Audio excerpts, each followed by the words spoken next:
ni balaaleffanna. Muslimni akka qaama tokkooti. Muslimni akka qaama tokkooti. Hojii hatattaamatti nurraa dhaabbachuu qaba. Ummata islaamaarraa ajjeechaan dhaabbachuu qaba. Mootummaan keenya hatattamaan tarkaanfii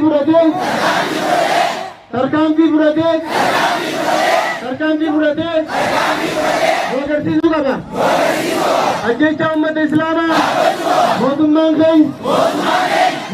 keenya hatattamaan tarkaanfii